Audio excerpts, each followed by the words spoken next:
YouTube, what's going on? We're back with another Throne and Liberty video. In this one, we're going to go ahead and go over all of the big news that dropped today. We've got a ton of good news and we got a little bit of bad news. Now, I want to quickly go over this picture right here. What is this picture and what does it mean for the future? Well, this is going to be a little teaser for the brand new upcoming weapon, the Spear. Now, a lot of people are not happy about getting a new weapon because it's currently very difficult to swap. I personally have swapped my main weapon twice. I was originally a staff, I swapped to crossbow, and then I swapped back to the staff. Now, during that process, it was a little bit annoying having to change the masteries around. But what I found is that leveling your mastery from 1 to 10 takes no time at all. So, for those of you who don't have a really high mastery right now, you're not going to be missing out on anything. The main problem is going to be the skill transfer books. If you don't have any skill transfer books, then you literally cannot change classes because you're going to be at greens. And unless you save up all your books, you're going to be way behind. So I'm hoping that when this class comes out, they give us all some skill transfer materials, maybe gives us all a bunch of mastery points for free. That way we can be automatically level 10. That would be very helpful.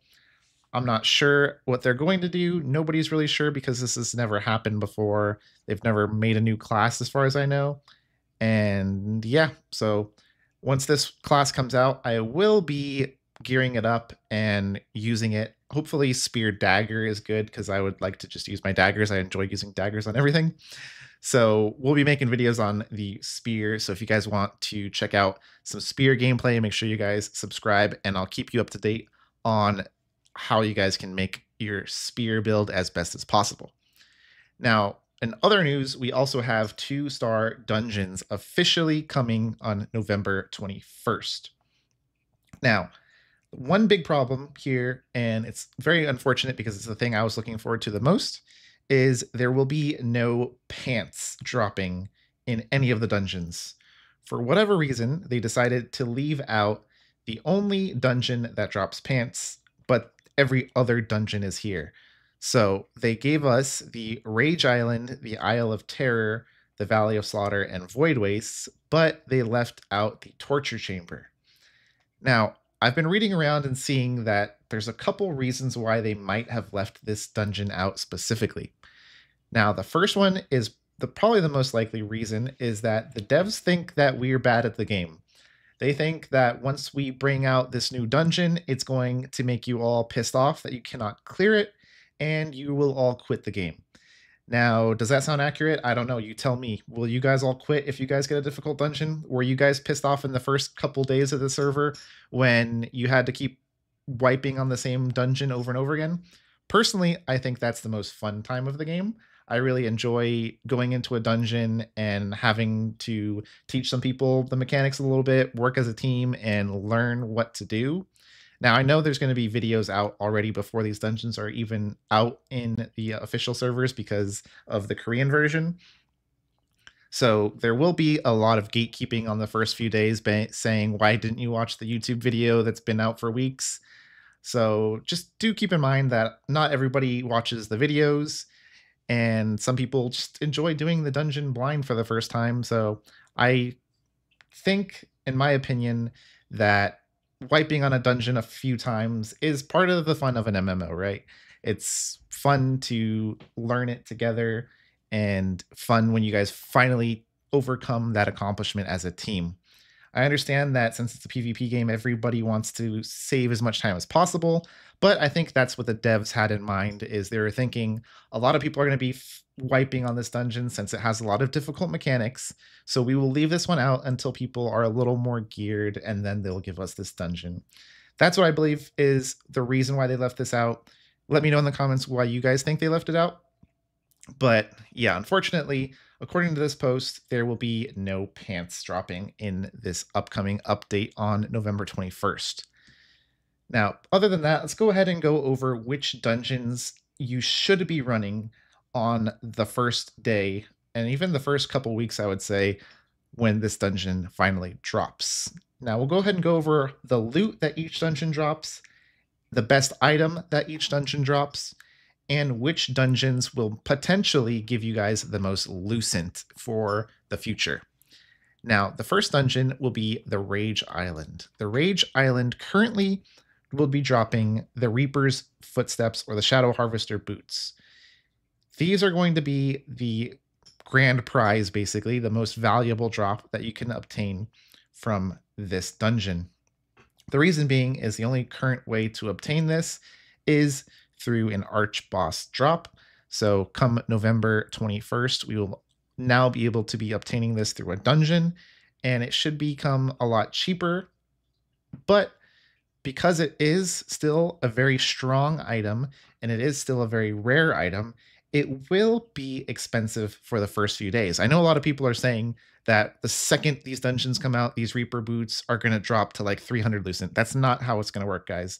How do we know that? If we go ahead and look at the, let's see right here, the Shadow Reaper gloves, for those of you who were playing on the first few weeks know, the Shadow Harvester gloves were about 3,000 lucent for the first week of the game being out. And this was completely in the dungeons the whole entire time. It was always in the dungeons. But it takes a long time for everybody to get these gloves because these are best in slot for a ton of builds. So everybody wanted these gloves. It's going to be the same thing for these boots. These boots are going to be very insane on a lot of builds because of the perception. Getting that perception will assist you guys in getting that 60 perception, which will give you guys a lot more hit chance, which is going to be very important. So these boots right here are not only going to be useful for that, but they also give you the crit damage trait.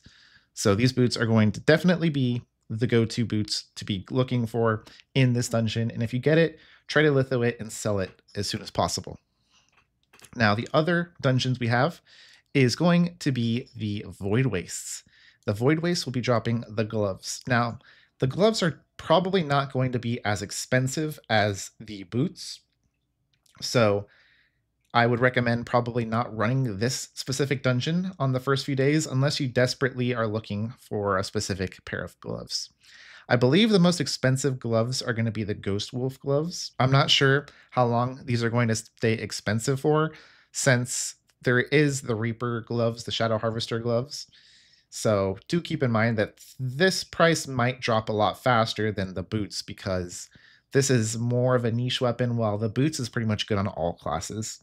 So I would recommend to not be running this dungeon unless you're specifically looking for some gloves like the General Field gloves or the Ghost Wolf gloves.